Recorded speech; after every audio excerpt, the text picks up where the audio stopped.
오늘도 야단보부상을 찾아주셔서 감사합니다. 구독과 좋아요, 알림 설정 부탁드릴게요. 오늘의 이야기 시작할게요. 옛날 강화도 울림산 아래 소스란 바람결의 복사꽃 향기가 은은히 흐르는 아늑한 마을이 있었으니 바로 이곳에 팔도 제일로 소문난 도편수 최영수가 살았더랍니다. 최영수는 집 짓는 솜씨가 하늘을 찌르고 땅을 뚫을 듯 출중하여 먼 지방에서도 그를 찾아와 집 한 칸을 얻어 지으려 애쓰는 이가 줄을 이었지요. 그런 그가 이웃마을 박참봉의 무남동 여인 연화를 아내로 맞아들인 후 이 집 담장 너머로는 날마다 웃음소리가 끊이지 않았습니다. 연화는 가스물새, 목덜미에서 등허리까지 부드럽게 흐르는 칠흑 같은 머릿결을 가진 절색으로 가는 눈썹 아래 초승달 같은 눈매는 은근한 미소를 머금었고 미세하게 올라간 입꼬리는 언제 보아도 수줍은 듯 요염하였지요. 영수는 연화의 얼굴을 보기만 해도 저도 모르게 흐뭇한 미소가 새어나왔습니다. 그는 새벽마다 마당 한켠에 앉아 정성스럽게 끌과 톱날을 벼르면서 방문 틈으로 흘러나오는 연화의 가느다란 노랫가락을 들으며 하루를 시작했답니다. 서방님, 이리 들어오셔서 진지 드셔요. 방 안에 들어서면 갓 지어낸 따뜻한 쌀밥 향기가 방 안 가득 풍겼습니다. 연화는 흰 무명치마 자락을 살짝 걷어 무릎을 꿇고 앉아 손수 지은 밥을 가지런히 담아 남편 앞에 바쳤지요. 밥 위에는 두툼한 생선 한 토막, 아삭하게 무쳐낸 고사리 나물, 그리고 부드럽게 익힌 달걀이 정갈하게 놓여 있었습니다.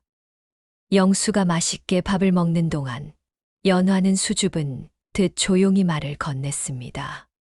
서방님, 소첩이 어제 지어드린 저고리는 마음에 드시는지요? 영수는 젓가락을 내려놓고 미소를 지으며 연화의 손을 살며시 잡아주었습니다. 그럼 연하 손끝에서 나온 것인데 어찌 마음에 안 들 리 있겠소? 자네 손맛이 좋아서 이 밥상도 그리 꿀맛이 나는 것일 테지. 연화는 붉어진 볼을 감추려 고개를 숙이며 살짝 손을 빼어냈지만 그녀의 두 뺨은 이미 살구꽃빛으로 물들고 말았지요. 영수는 식사를 마치고 일터로 나설 때면 연화가 곱게 접어둔 새 저고리를 꺼내 입었습니다. 연화는 그의 옷매무새를 정성스럽게 다듬어주며 말했습니다. 서방님, 날씨가 변덕스러우니 저녁 바람 조심하세요. 소첩이 밤새 걱정할까 봐요. 영수는 아내의 고운 얼굴을 바라보며 그녀의 가녀린 허리를 슬쩍 감싸 안았습니다. 그러면 연화는 두 눈을 동그랗게 뜨고 작은 소리로 타박하였지요.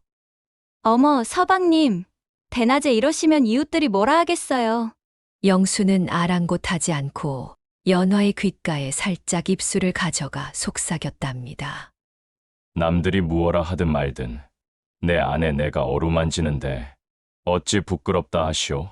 오늘 일찍 돌아올 터이니 밤엔 등잔을 미리 꺼놓고 기다려 주오. 연화는 어찌할 줄 모르고 얼굴을 붉히면서도 이내 수줍게 웃으며 영수를 배웅했습니다. 영수는 그런 아내의 모습을 보며 그녀를 더욱 사랑하지 않을 수 없었지요. 마을 사람들은 이 두 사람의 모습을 보며 한마디씩 했습니다. 아무리 팔도 명인이라 해도 어찌 저리 아내를 극진히 여길 수 있을까? 그러게 말일세. 저리 금슬 좋은 부부를 처음 본다니까. 영수와 연화의 다정한 모습은 이웃의 부러움을 사기에 충분했습니다. 낮에는 서로가 보고 싶어 일손이 잡히지 않을 지경이었고 밤이 되어 함께 잠자리에 들면 그들의 방에서는 간혹 수줍은 웃음소리와 숨소리가 달콤히 뒤섞여 흘러나오곤 했지요. 밤이 깊어 방문에 어리는 희미한 등불 그림자 아래 영수가 연화의 가느다란 어깨를 부드럽게 감싸 안으면 연화는 애교 섞인 작은 목소리로 속삭였답니다. 서방님, 이렇게 행복해도 되는 건지 모르겠어요. 그러면 영수는 연화의 귀밑머리를 다정히 어루만지며 답하였습니다. 당신이 내 곁에 있기에 내가 이렇게 살아가는 것이오. 앞으로도 영원히 내 곁에 있어줘. 연화는 수줍은 듯 고개를 끄덕이며 영수의 품 안에 더욱 깊숙이 파고들었습니다. 그러던 화창한 봄날이었지요. 울림산 골짜기마다 진달래가 선홍빛으로 곱게 피어난 무렵, 최영수는 경상도 깊은 산중에 자리한 큰 절의 중창불사를 맡아 먼 길을 떠나게 되었습니다. 떠나기 전날 밤, 연화는 남편의 여정을 걱정하며 손수 마련한 술상과 정성스레 지은 안주를 차려 영수와 마주 앉았답니다. 서방님, 이번 걸음은 참으로 먼 길이라 들었사온데 어찌 몇 달이나 집을 비우시옵니까? 연화가 근심 어린 눈빛으로 묻자 영수는 그녀의 손을 부드럽게 잡으며 나직이 위로하였습니다. 연아야, 큰 절의 불사를 맡았으니 어찌 가벼운 일이겠느냐. 내 마음도 참으로 무겁구나. 너 홀로 두고 떠나려니 이내 심사가 괴롭기 짝이 없단다. 연화는 남편의 애틋한 눈길을 마주하며 애써 웃음을 지어 보였지요. 서방님께선 걱정 마십시오. 초척, 빈방을 잘 지키며 지성으로 부처님께 빌 터이니 모쪼록 무사히 큰일 마치고 어서 돌아오셔야 합니다요. 영수는 그녀의 어깨를 감싸 안으며 안타까운 마음을 감추지 못했습니다. 그래, 연아야. 내가 매달 보름이면 편지를 띄우리니 그리운 마음 부디 그 편지로 달래고 기다려줘야 하느니라. 이튿날 이른 새벽, 영수가 보찜을 싸고 대문을 나설 때 연화는 마당까지 따라 나와 남편의 두 손을 꼭 붙잡았습니다. 서방님, 가시는 길에 모쪼록 조심히 다녀오셔요. 먼 길에 차디찬 이슬과 비바람을 맞으실까봐 소첩은 잠을 이루지 못할 터입니다. 영수는 그런 연화의 걱정을 달래려는 듯 싱긋 미소를 짓고는 다시금 그녀의 고운 뺨을 어루만졌습니다. 그리 염려하지 말거라. 연아야, 절 일이 끝나 돌아올 적엔 내가 좋아하는 고운 비단 한 필과 고운 비녀 하나 꼭 장만해 오겠노라. 연화는 영수의 넓은 품에 잠시 기대어 애틋한 이별을 나눈 후 남편의 그림자가 멀리 산 모퉁이 너머로 완전히 사라질 때까지 홀로 서서 지켜보았답니다. 그렇게 연화가 영수 없이 외로운 나날을 보내던 어느 날, 대추골 마을 장터를 오가며 장사를 하던 송치복이란 사내가 마을에 들기 시작했지요. 송치복은 입담이 구수하고 눈웃음이 많아 장사하는 품이 교활하면서도 어딘가 능청스러웠습니다. 어느 날 연화가 마당에서 빨래를 널고 있던 참에 송치복이 대문 밖에서 능청스레 말을 걸어왔습니다. 최도편수 부인, 오늘은 참으로 날씨가 좋습니다 그려. 이리 홀로 계시기엔 아깝게도요. 연화는 낯선 사내의 시선을 피하려 빨랫감 뒤로 슬쩍 몸을 감추며 어색하게 대꾸했습니다. 서방님 안 계신 줄 어찌 알고 찾아오셨습니까? 별다른 볼일 없으시거든 어서 가보시지요. 그러나 송치복은 능청맞게도 그 자리에 그대로 서서 연화를 빤히 바라보며 말을 이었지요. 허허, 왜 그리 날카롭게 구십니까? 제 말이 무슨 큰 죄라도 되듯이 말입니다. 그저 적적하실까봐 잠시 말동무나 해드리려던 것뿐인데. 그의 말투는 부드럽고 교묘해서 듣는 이의 마음을 간지리는 듯했답니다. 연화는 처음엔 그를 경계하였으나 서방님 없는 적적함 때문인지 송치복의 감미로운 말솜씨에 조금씩 마음이 흔들리기 시작했습니다. 그날 이후 송치복은 대추고를 지날 때마다 꼭 한 번씩 연화의 집 앞을 지나치며 은근한 미소를 던졌고 연화는 점차 그 미소에 익숙해져 가는 자신을 발견했습니다. 그 즈음 영수로부터 온 편지도 점점 뜸해졌지요. 홀로 남은 연화는 서방님이 없는 긴 밤을 뒤척이며 서글픈 눈물로 지새우기 일쑤였고 마음 한구석에서는 점차 송치복의 모습을 떠올리며 어쩔 수 없는 설렘과 갈등을 느끼게 되었답니다. 그날 밤도 달이 유난히 밝았습니다. 연화는 여느 때와 마찬가지로 쉽게 잠을 이루지 못한 채 처연한 눈빛으로 창호지 너머 달빛을 바라보며 깊은 한숨만 내쉬었지요. 홀로 남아 빈자리를 견디는 시간은 마치 얼어붙은 겨울밤처럼 길고도 고통스러웠습니다. 그런데 갑자기 마당에서 인기척이 들리는 것이었습니다. 연화는 가슴이 철렁 내려앉았지요. 이 야심한 시각에 누구? 이내 방문 밖에서 낮게 깔린 음성이 들려왔습니다. 부인 송치복이옵니다. 낮에 장터를 지나다 부인께서 전에 꽂고 계셨던 비녀와 똑 닮은 것을 보고 혹 부인께서 잃어버린 것이 아닌가 싶어 가지고 왔습니다. 연화의 심장은 순간적으로 빠르게 뛰기 시작했습니다. 마른 입술을 깨물며 잠시 망설이던 연화는 이윽고 자리에서 일어나 방문을 조심스레 열어젖혔습니다. 송치복은 달빛을 등지고 서서 기미하게 미소 짓고 있었습니다. 그는 비녀를 내밀며 나지막이 말을 이었지요. 부인께서 그리워하시는 물건이 아닐지 모르겠사옵니다. 혹여 마음에 안 드신다면 바로 돌려보내겠나이다. 연화는 가만히 그의 손 위에 놓인 비녀를 내려다보았습니다. 분명 연화의 것이 아니었지만 왠지 마음이 흔들렸습니다. 연화가 조심스레 손을 뻗자 손끝이 살짝 닿으며 전해오는 뜨거운 체온이 그녀의 가슴을 두근거리게 만들었지요. 고맙습니다. 송서방, 실은 내 것이 아니옵니다만 그 마음이 참으로 고맙습니다. 연화의 목소리는 떨리고 있었습니다. 송치복은 그녀의 떨림을 눈치채고 천천히 한 걸음 더 가까이 다가섰습니다.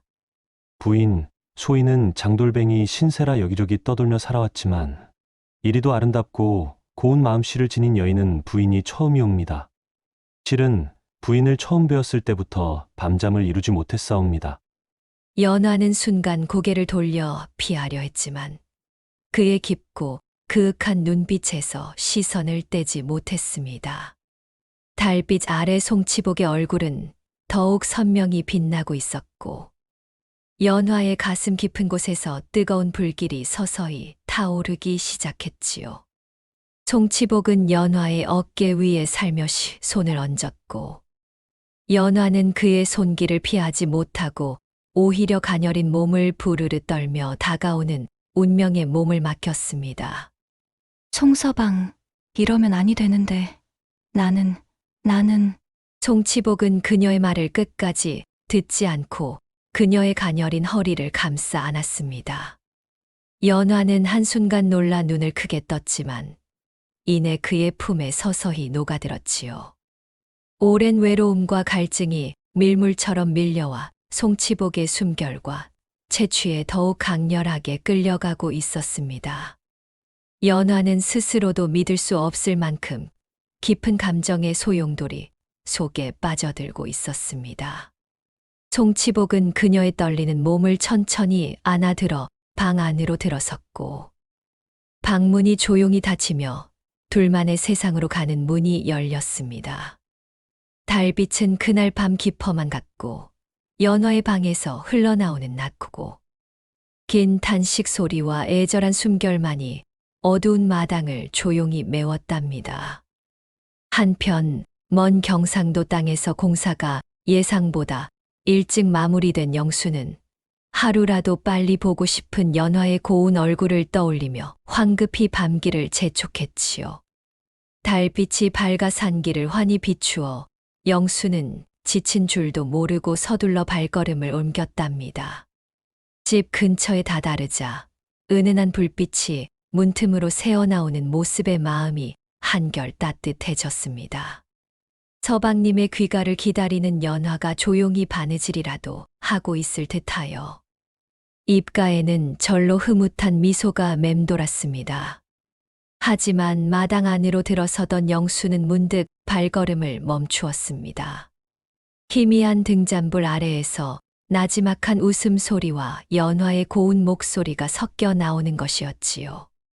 이상한 기운에 가슴이 서늘해진 영수는 천천히 숨을 죽이며 방문 가까이 다가섰습니다. 치복서방, 이러시면 아니 되옵니다.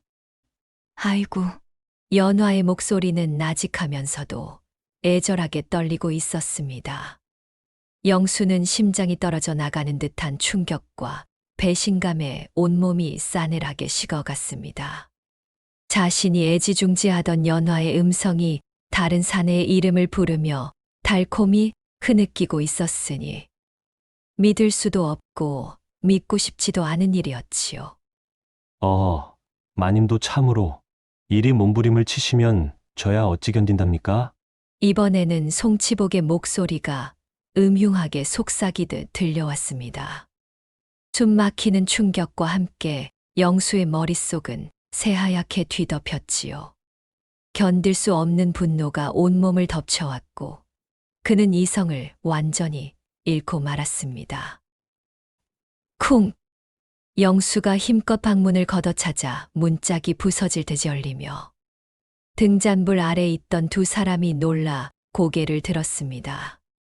송치복이 황급히 옷가지를 움켜쥐며 몸을 피하려 했으나 이미 영수의 눈은 붉게 물들어 광기에 차 있었습니다. 이 천하의 몹쓸 것들! 감히 내 집에서 무슨 짓을 하고 있는 게냐?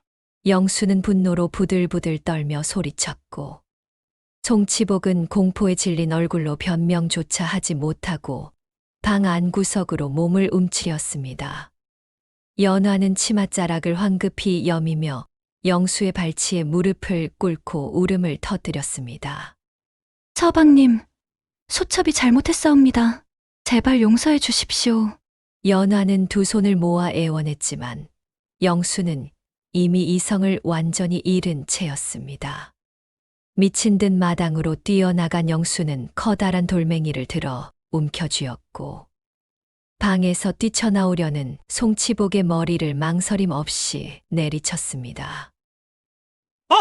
송치복은 비명조차 없이 마당 한가운데 핏물을 뿌리며 그 자리에서 쓰러졌습니다. 연화가 하얗게 질린 얼굴로 비명을 지르며 달려나오자 영수는 분노와 배신감으로 붉게 타오르는 눈으로 그녀를 바라보았습니다. 서방님, 제발 목숨만은 살려주십시오. 다시는. 내가 어찌 나를 그리 배신할 수 있단 말이냐? 영수는 절규하듯 외치며 돌을 높이 들어 올렸습니다. 달빛 아래 연화의 아름답던 얼굴에는 눈물과 절망이 뒤섞였지만 영수의 귀에는 오직 그녀가 다른 사내의 이름을 부르며 교태를 부리던 소리만 맴돌았습니다. 고요했던 마당에는 두 사람의 피가 검붉게 번져갔습니다. 영수는 그제야 자신이 저지른 끔찍한 일에 온몸이 덜덜 떨리며 힘없이 돌멩이를 떨어뜨렸습니다. 달빛은 차갑고 냉정하게 그 참혹한 광경을 비추고 있었고 영수는 망연히 그 자리에 무릎을 꿇고 주저앉아 서글픈 울음을 터뜨렸습니다. 그의 눈앞에는 여전히 연화가 환히 웃으며 손수 지어준 저고리를 입혀주던 모습이 생생하게 떠올랐습니다. 내가 무슨 짓을 한 게냐? 연아야. 영수는 허공을 향해 미친 사람처럼 중얼거렸습니다. 이미 돌이킬 수 없는 참극을 저지른 자신의 손끝에 남은 피는 아무리 닦아내어도 사라지지 않을 죄악의 흔적처럼 느껴졌지요. 서둘러 정신을 차린 영수는 두 사람의 시신을 한데 모아 급히 멍석에 둘둘 말아 뒷산 깊숙한 곳으로 옮겼습니다. 두 사람을 묻고 난 후 영수는 그 자리에 털썩 주저앉아 두 손으로 얼굴을 감싼 채 오열했습니다. 이제 그가 다시 마을 사람들을 볼 면목도 없었고 더 이상 자신의 집에 머물 수도 없었지요. 며칠 뒤 어둠이 짙게 깔린 어느 밤 영수는 조용히 보따리 하나만 메고 그토록 아끼던 집을 떠났습니다. 한때 연화와 함께 오순도순 살았던 집이었으나 지금은 텅 빈 방마다 고통스러운 기억만이 가득했지요. 그날 이후 영수는 고향 강화도를 완전히 등지고 팔도를 떠돌며 절집이나 관아에서 벌어지는 큰 불사만 맡아 일했습니다. 손에 피 묻은 자신이 세속에서 다시 행복해질 자격 따위는 없다고 스스로를 괴롭히며 평생토록 뼈가 부서져라 일을 하며 참회하는 심정으로 살아갔지요. 그는 또한 여인을 철저히 피했습니다. 지나가는 길목에서 아녀자들이 말을 걸거나 다정히 웃기만 해도 영수는 귀신이라도 본 듯 소스라치며 등을 돌렸습니다. 여인들과 가까워지면 또다시 돌이킬 수 없는 죄를 짓게 될까 두려웠고 가슴속 깊이 박힌 배신의 상처가 여전히 생생했기 때문이었지요. 어느덧 10수년의 긴 세월이 흐르고 흘러 최영수는 천하에서 으뜸가는 도편수가 되었습니다. 그의 손끝에서 지어진 절과 관하는 수를 헤아릴 수 없을 만큼 많았고 사람들은 그를 존경과 경외의 눈빛으로 바라보았지요. 하지만 정작 그의 가슴속은 황량한 벌판처럼 비어 있었고 밤마다 그를 괴롭히는 죄책감과 후회는 여전히 마음을 짓눌렀습니다. 그러던 어느 날 강화도의 명찰 청운사에서 주지 청허대사에 간곡한 부탁이 왔습니다. 영수 도편수께서 오셔야만 비로소 불사가 원만히 이루어질 터이니 부디 울림산 청운사로 오셔서 절을 세워 주십시오. 영수는 울림산이라는 세 글자에 가슴이 서늘해졌습니다. 그곳은 오래전 그가 사랑하는 여인을 자신의 손으로 묻어버렸던 슬픈 기억의 땅이었기 때문이었지요. 하지만 도망치듯 피해 다닌다고 해서 그의 죄가 사라지는 것은 아니었습니다. 결국 그는 깊은 결심 끝에 무거운 마음을 이끌고 고향 강화도로 향했습니다. 강화로 가는 길목에서 그는 어린 조수 막손이를 데리고 동행했습니다. 막손이는 서글서글한 성격에 입담이 좋아서 긴 여행길에도 지칠 줄 모르고 제잘거리곤 했지만 영수는 그저 말없이 앞만 바라보며 무거운 침묵으로 걸어갔습니다. 울림산을 향한 좁은 산길에 접어들자 짙은 안개가 서서히 길을 감싸기 시작했습니다. 막손이는 무거운 짐을 진 채 힘들어하며 따라오다 문득 걸음을 멈추고 멍한 눈빛으로 앞쪽을 바라보았습니다. 스승님, 저기 앞에 누가 있는 듯합니다. 앞서가는 영수도 걸음을 멈추고 천천히 눈을 들어보았지요. 안개 속에서 하얀 장옷을 걸친 한 여인이 다가오고 있었습니다. 가까이 다가온 여인은 마치 한 폭의 그림처럼 고왔으나 그 얼굴에는 깊은 근심과 슬픔이 짙게 드리워져 있었지요. 막손이는 그 자태에 홀린 듯 멍하니 입을 벌리고 바라보다가 급히 정신을 차리고 영수에게 속삭였습니다. 스승님, 저 여인은 대체 누구일까요? 마치 산신령이 보낸 선녀라도 만난 듯합니다. 하지만 영수는 막손이의 말에 싸늘한 시선을 보내며 냉정히 타일렀습니다. 그만 헛소리 말고 길이나 서두르거라. 여인의 아름다움이란 실상 사람을 망치고 마음을 병들게 하는 독약과 같은 것이다. 막손이는 스승의 심각한 표정에 당황하여 어깨를 움츠렸습니다. 여인이 마침내 두 사람과 마주쳐 지날 때 그녀가 조심스럽게 영수를 향해 가늘고 슬픈 시선을 던졌습니다. 영수는 그 순간 여인의 눈빛과 마주쳤지만 바로 시선을 차갑게 거두고 그녀의 곁을 빠르게 지나쳤습니다. 뒤에서 막손이는 못내 아쉬운 듯 여인을 힐끔거리며 서성거렸습니다. 그러다 작은 목소리로 혼잣말을 내뱉었지요. 저토록 고운 사람이 어찌 산골에 홀로 있단 말인가. 스승님은 참으로 이상하신 분이로다. 하지만 영수는 아무 말도 하지 않고 묵묵히 걸음을 옮길 뿐이었습니다. 그의 머릿속은 온통 과거의 그림자로 뒤덮여 있었지요. 이미 굳어버린 마음에 누군가를 향한 애정이나 호기심 따위는 허락되지 않았습니다. 절터에 도착하니 이미 전국에서 몰려온 장인들이 모여 저마다 공사를 준비하고 있었고, 불사는 일사천리로 진행되어 큰 고비를 무사히 넘기게 되었습니다. 저녁 어스름이 내려앉자 일꾼들은 힘겨운 공사를 마친 기쁨을 누리며 모처럼 술자리를 크게 벌였지요. 석수 박돌쇠와 클장수 허삼보는 너털웃음을 터뜨리며 술잔을 부딪혔습니다. 이 사람들아, 이 좋은 날 술잔만 기울이다가 밤이 새겠는가? 이럴 때일수록 곱고 어여쁜 계집들 불러놀아야 흥이 나지 않겠나? 박돌쇠가 으스대듯 말하자 허삼보는 이미 짜 놓았다는 듯이 크게 맞장구를 쳤습니다. 맞는 말이네. 내가 벌써 아래 마을 기방에 기별을 해놓았다네. 아주 요염하고 고운 처녀들을 잔뜩 데려올 테니 오늘 밤은 뜨겁게 한번 놀아보세. 잠시 후 꽃단장을 곱게 마친 아름다운 여인들이 까르르 웃으며 절터 안으로 들어섰습니다. 그 여인들은 술판을 벌이고 있는 장인들 곁에 다가앉아 술을 따르며 재롱을 떨었고, 일꾼들은 술기운과 흥에 빠져 여인들의 허리를 감싸며 호탕하게 웃었지요. 하지만 그 왁자지껄한 술판에서 홀로 자리를 비운 사람은 다름 아닌 도편수 최영수였습니다. 그는 무거운 표정으로 자리를 피해 처마 아래 외진 곳에 앉아 이미 식어버린 술잔만을 만지작거리고 있었지요.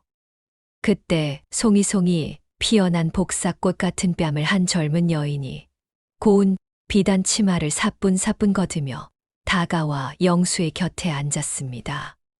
달빛 아래 여인의 하얀 목덜미가 은근히 드러났고, 어깨 위로 늘어진 까만 머리칼에서는 은은한 동백기름 향기가 바람결에 흩어졌습니다. 여인은 조심스럽게 몸을 숙이며 가냘픈 손으로 술병을 들고 영수의 잔에 술을 따랐습니다. 그녀의 부드럽고 가느다란 손가락이 영수의 시선을 잠시 붙들었지만 그는 싸늘한 표정을 바꾸지 않았지요. 도편수 나리, 어찌하여 이리 외로이 혼자 계신가요? 소녀가 옆에서 정이라도 나누며 외로움을 달래드릴까요? 여인의 목소리는 달콤하고 애처로워 다른 남정네라면 한순간의 마음이 녹아내렸을 것이었습니다. 그러나 영수는 그녀의 목소리를 듣자마자 차디찬 얼음물이 가슴을 타고 흐르는 듯 오히려 숨이 턱 막히는 기분이 들었지요. 그녀의 목소리 속에서 오래전 아내 연화의 다정한 말소리가 겹쳐 들린 까닭이었습니다. 됐으니 다른 데로 가시오. 나는 그런 노름에는 관심이 없소이다. 영수는 짧게 끊으며 냉정한 목소리로 내뱉었지만 여인은 조금도 기죽지 않고 오히려 더 가까이 다가왔습니다. 나리, 그러지 마시고 딱 한 잔만 받으세요. 사내란 본디 여인의 따뜻한 품이 그리워야 사람 사는 맛도 나는 법이지 않나요? 여인은 살짝 몸을 기울여 영수의 귀에 속삭이듯 나긋하게 말을 건넸습니다. 그러면서 가느다란 손으로 영수의 팔을 천천히, 아주 천천히 쓸어내렸습니다. 바로 그 순간 영수의 표정이 돌변하며 억눌러온 감정이 불길처럼 치솟았습니다. 그의 얼굴은 분노로 창백하게 질렸고 꽉 담은 입술은 부르르 떨리며 매서운 소리가 터져 나왔습니다. 감히 내가 어디에 손을 대는 것이냐? 여자란 여자는 이제 지긋지긋하다 하지 않았느냐? 당장 내 눈앞에서 썩 사라지지 못할까? 여인은 깜짝 놀라 어깨를 움츠리며 손을 황급히 거두었고 얼어붙은 얼굴로 허둥지둥 그 자리를 피해 달아났습니다. 영수는 여인의 뒷모습을 차갑게 바라보다가 가슴 깊이 박힌 비수를 빼내듯 긴 한숨을 토해냈습니다. 그리고 그 모습을 멀리서 지켜보던 돌쇠가 막손이에게 귓속말로 조용히 속삭였습니다. 에고, 우리 노편수님도 참 사연이 기구하시지. 젊은 시절 그리 믿고 아끼던 마누라한테 배신을 당하고 나선 여자란 여자는 아주 지긋지긋하다고 아시지 않나? 여인이라면 귀신보다 더 싫어하니 이런 날에도 혼자 저러고 계신 거라네. 막손이는 호기심 어린 눈으로 영수를 흘끔 바라보며 돌쇠의 말을 듣고 있었지요. 영수는 그런 막손이와 돌쇠의 시선을 느꼈는지 몸을 더욱 웅크린 채 그저 쓰디쓴 술만을 계속 목으로 넘기고 있었습니다. 그로부터 며칠 뒤 영수는 무디어진 연장을 손보기 위해 읍내 대장간으로 향했습니다. 해는 어느덧 바다 너머로 기울어지고 서해 바다는 타오르는 석양빛에 붉게 물들어갔지요. 파도 소리가 처량하게 귓전을 때리는 가운데 어찌된 일인지 그의 발걸음은 해변으로 자연스레 향하고 있었습니다. 황금빛 노을이 바닷가를 뒤덮은 그때 영수의 시야에 어딘지 위태로워 보이는 한 여인의 뒷모습이 들어왔습니다. 그녀는 하얀 치마 자락을 바람에 펄럭이며 금방이라도 발밑으로 깊고 검푸른 바다에 몸을 던질 듯 아슬아슬하게 서 있었지요. 설마 뛰어들려는 것이야. 순간적으로 가슴이 철렁 내려앉은 영수는 급히 그녀에게로 달려가며 외쳤습니다. 이보시오, 멈추시오, 위험하오! 그러나 여인은 영수의 절박한 외침에도 불구하고 마치 영혼이 빠져나간 듯 아무런 망설임 없이 몸을 던지고 말았습니다.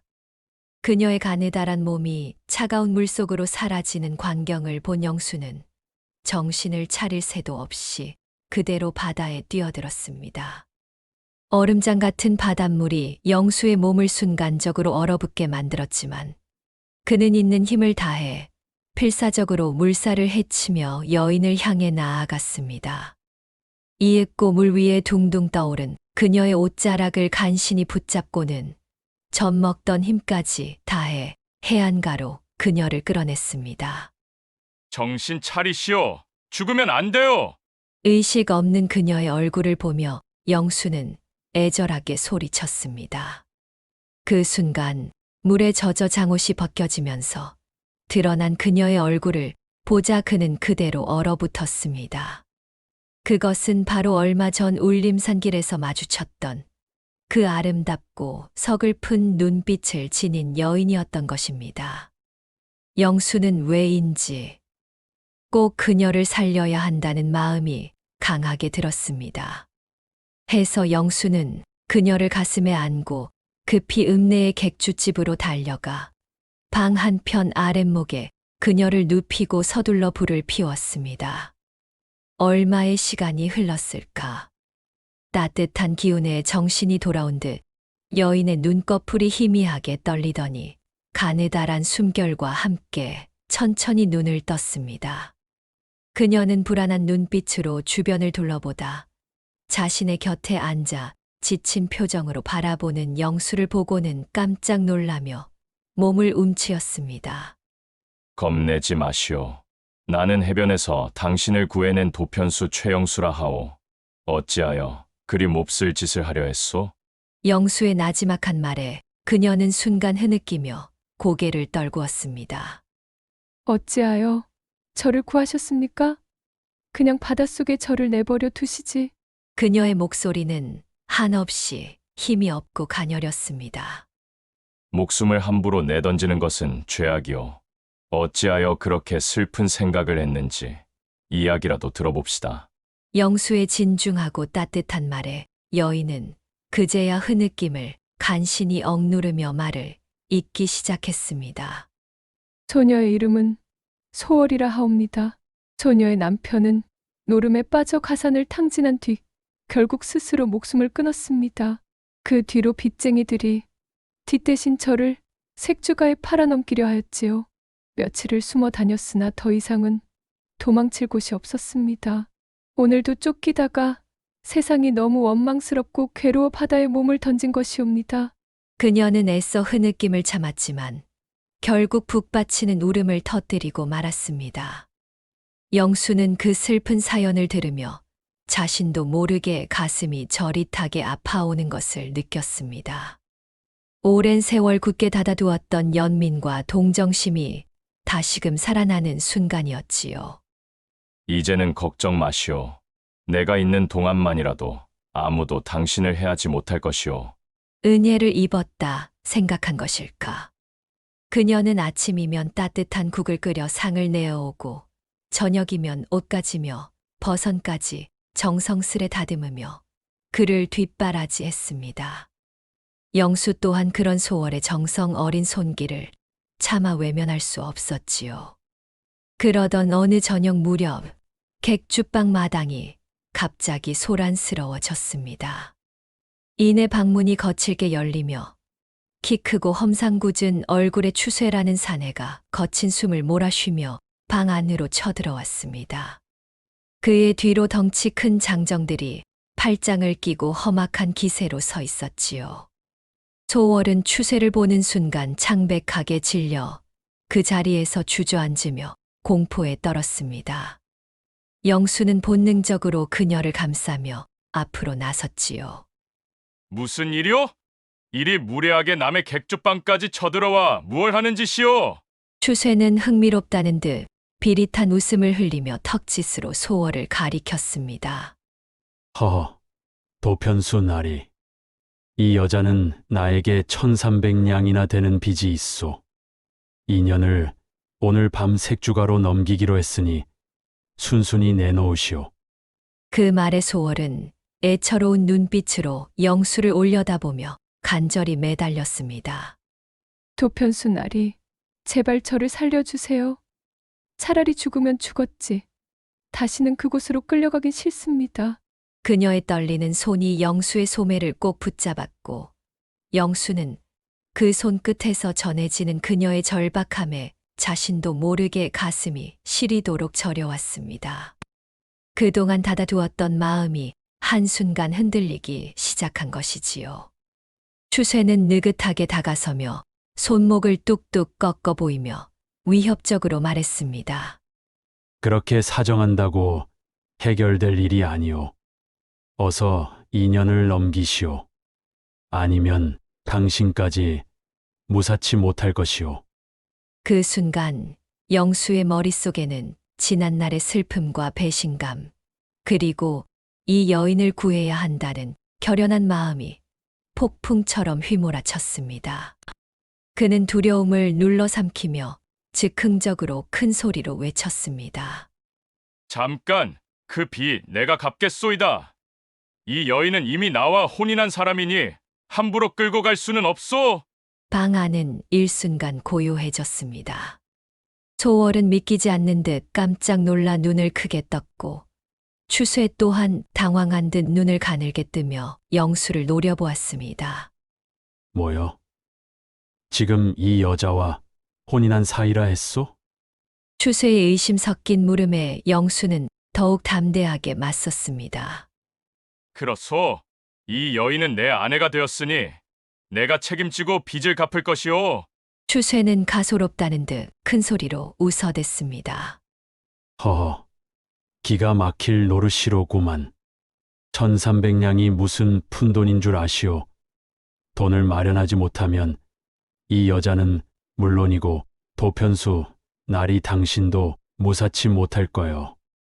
추쇠는 험악한 웃음을 지으며 손가락으로 영수를 가리키며 으름장을 놓았습니다. 그의 협박에도 영수는 물러서지 않고 단호하게 답했습니다. 반드시 마련할 터이니 염려 마시오. 그러니 오늘은 일단 돌아가시오. 추쇠는 한참을 영수와 소월을 번갈아 노려보다가 이를 갈며 경고했습니다. 좋소. 사흘 후 해시까지 돈을 준비하지 못하면 두 사람 다 끝장이오. 명심하시오. 추쇠 일행이 위협적인 발소리를 내며 물러가자 객주방 안에는 다시 정적이 내려앉았습니다. 소월은 울먹이며 영수의 품에 무너지듯 안겼습니다. 나리, 어찌 그런 거짓 약속을 하셨습니까?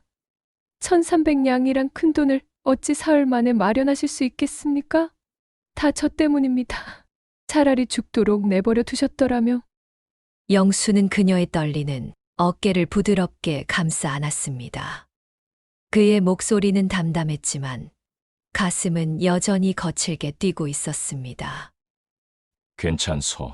그깟 1300냥쯤 어떻게든 될 테니 걱정하지 마시오. 그 말을 하면서도 그의 마음은 깊은 고민에 빠져들었습니다. 사흘 만에 그렇게 많은 돈을 마련하는 것은 불가능에 가까웠기 때문이지요. 하지만 이 순간만큼은 그녀를 위로하고 지켜내겠다는 일념뿐이었습니다. 결국 영수는 가진 모든 재산을 헐값에 넘겼습니다. 평생 목숨처럼 아껴왔던 연장까지 눈물을 머금고 장터의 허란 값으로 팔아넘기며 어렵사리 약속한 돈 1300냥을 기어이 마련했습니다. 손에 쥔 돈보따리가 묵직했지만 마음은 오히려 더 가벼웠지요. 소월을 구했다는 안도감과 함께 자신도 모르게 가슴 한쪽에서 희망과 설렘이 자라났기 때문입니다. 해질 무렵 영수가 지친 걸음으로 객주집에 들어서자 초조히 기다리고 있던 소월이 그의 모습을 보자마자 눈물을 쏟으며 달려와 품에 안겼습니다. 나으리, 정말 돌아오셨군요. 어찌 이리 많은 돈을 마련하셨습니까? 소녀는 차라리 이 목숨 끊을 생각까지 했답니다. 영수는 말없이 그녀를 품 안에 꼭 끌어안았습니다. 소월의 떨리는 몸을 느끼며 오랫동안 닫혀있던 그의 심장도 두근거리며 뛰기 시작했지요. 그날 밤 작은 촛불 하나만 밝혀진 객주방 안에서 두 사람은 서로를 마주 앉아 깊고 진한 술잔을 기울였습니다. 소월의 볼이 붉게 물들고 그녀의 눈망울은 촛불 아래 촉촉하게 빛나고 있었지요. 술 기운이 오르자 소월은 살며시 영수의 곁으로 다가왔습니다. 부드러운 손길이 그의 손을 감싸고 작은 숨소리가 귓가를 스쳐 지나자 영수는 순간적으로 온몸이 달아오르는 것을 느꼈습니다. 나으리, 이 은혜를 어찌 갚아야 할지요. 제 몸을 다 바친다 해도 모자랍니다. 그녀는 낮은 목소리로 속삭이며 떨리는 손길로 스스로 옷고름을 풀어내렸습니다. 그의 가슴은 거칠게 요동치기 시작했지요. 소월아, 정말 괜찮겠느냐? 내 마음이 진정 나를 향하고 있는 것이냐? 소월은 대답 대신 눈물로 젖은 눈길을 들어 영수를 바라보았습니다. 나으리께서 소녀를 구해주셨습니다. 이미 제 목숨도, 몸도, 마음도 모두 나으리의 것입니다. 그 순간 영수는 더 이상 참지 못하고 그녀를 힘껏 끌어안았습니다. 서로의 입술이 맞닿아 긴 세월 억눌러 온 슬픔과 외로움, 한과 상처들이 마치 봄눈 녹듯이 녹아내리며 뜨겁게 몸속을 훑고 지나갔습니다. 그렇게 두 사람은 마치 세상에 오직 둘만 남겨진 듯 뜨겁고 격정적인 밤을 보냈습니다. 사랑과 욕정, 위로와 슬픔이 뒤엉킨 그 밤은 길고 깊었습니다. 하지만 다음 날 아침 이른 햇살에 눈을 뜬 영수는 싸늘히 식은 방 안의 기운에 놀라 벌떡 몸을 일으켰습니다. 자신의 품 안에 있어야 할 소월은 보이지 않고 빈 방의 찬 공기만이 그를 반겼지요. 급히 방 안을 둘러보던 그는 심장이 내려앉는 듯한 충격을 받고 말았습니다. 밤새 머리맡에 두었던 돈보따리가 온데간데 없이 사라져 있었던 것입니다. 혼비백산한 영수는 황급히 객주집 밖으로 뛰쳐나가며 다급히 객주를 붙잡았습니다. 객주, 혹시 소월이를 보았소? 어딜 갔는지 아시오? 객주는 난처한 얼굴로 고개를 가로저으며 조심스럽게 말을 꺼냈습니다. 아이고, 나으리, 그 여인. 오늘 새벽녘에 추쇠와 함께 돈보따리를 들고 서둘러 객주집을 떠났답니다. 처음부터 두 사람이 한패였지요. 소인이 진작 알려드리지 못한 게 죄송할 따름입니다. 영수는 그 말을 듣자 그대로 망연자실하여 무릎을 꿇고 주저앉았습니다. 가슴 깊숙한 곳에서부터 처절한 절망과 분노가 치밀어 오르며 온몸을 뒤흔들었습니다. 어찌 또다시 나를 이리도 처참히 배신한단 말인가? 하늘이여, 정녕, 이것이 나의 운명이란 말입니까? 영수는 두 손으로 땅바닥을 치며 원통하게 절규했습니다. 눈물이 앞을 가렸고 목소리는 찢어질 듯이 비통하게 울려 퍼졌지요. 이미 한 번 겪었던 비극이 또다시 그의 인생을 무참히 뒤흔들고 있었습니다. 쓸쓸한 객주집 마당에서 영수는 하늘을 올려다보며 처절한 목소리로 통곡할 뿐이었습니다. 하늘도 무심히 그런 그의 모습을 차갑게 내려다보고만 있었지요.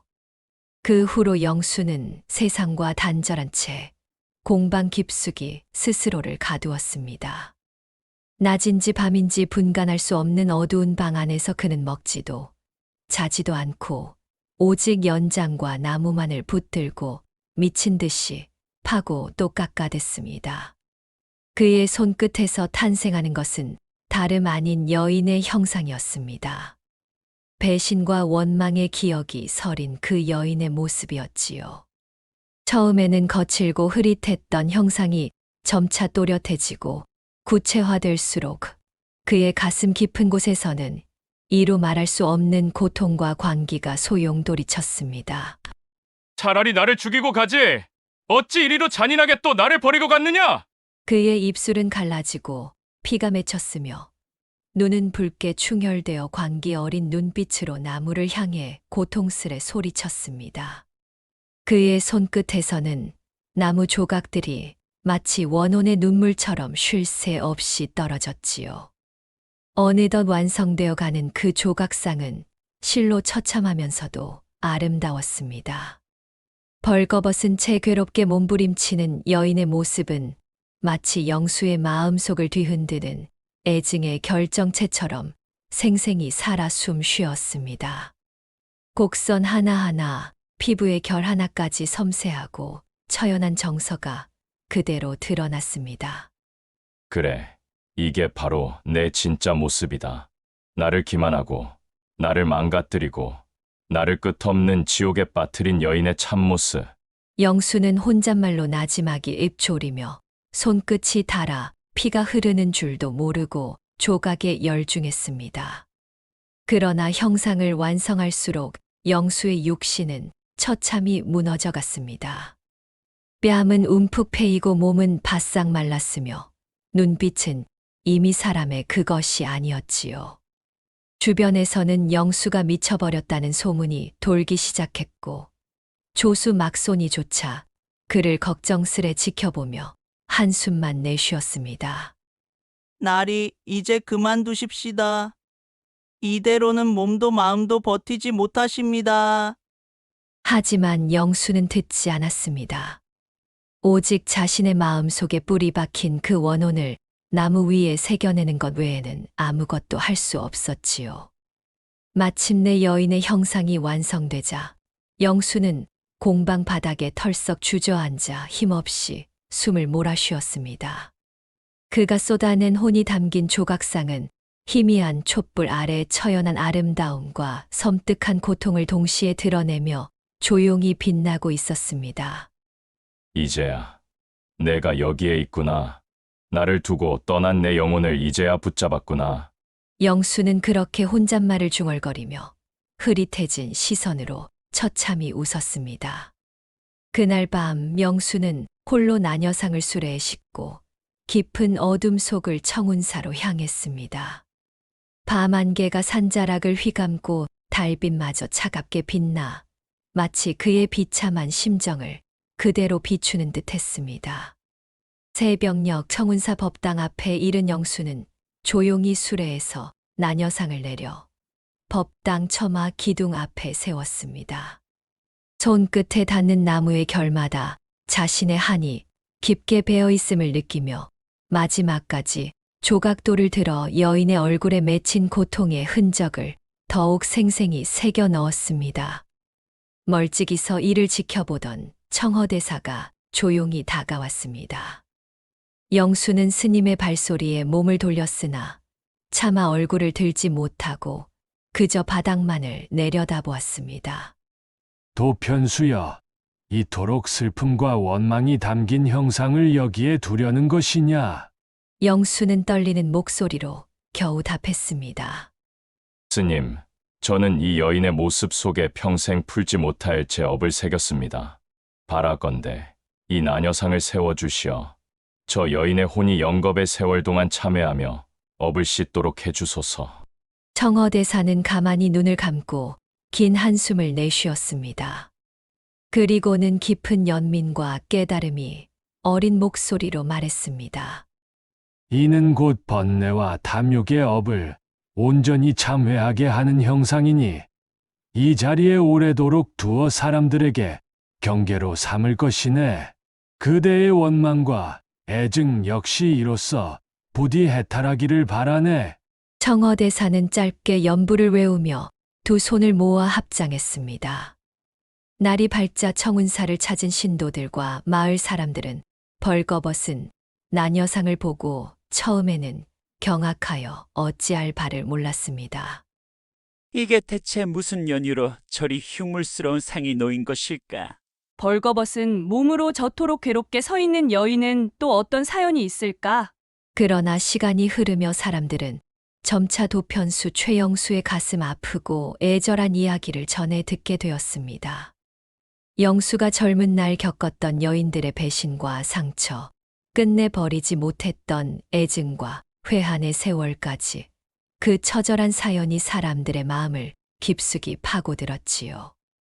여인의 유혹과 배신에 평생을 얽매여 저런 형상을 만들었다니 그 한이 참으로 깊고도 원통하구나. 나녀상의 애처롭게 찡그린 얼굴과 벌거벗은 몸에 새겨진 생생한 고통의 흔적은 보는 이들에게 마치 영수에 찢어지는 듯한 절규를 대신하는 듯했습니다. 사람들은 저마다 탐욕과 번뇌로 얼룩진 자신들의 업을 돌아보며 그 앞에 잠시나마 깊은 참회와 성찰의 시간을 가지곤 했지요. 그렇게 도편수 최영수의 슬프고도 애절한 사연은 청운사의 처마 기둥 아래 벌거벗은 나녀상과 함께 천추의 한으로 길이 남아 오늘날까지도 팔도에 걸쳐 사람들의 입에서 입으로 전해지고 있답니다. 시청자 여러분의 소중한 시간 내어주셔서 감사합니다. 이 영상으로 인해 소중한 인연을 맺은 모든 분에게 행복한 나날과 사랑이 넘치는 삶이 되기를 진심으로 기원합니다. 앞으로 인연을 이어갈 수 있게 노력하는 야담 보부상이 되겠습니다. 여러분의 구독은 사랑입니다. 감사합니다.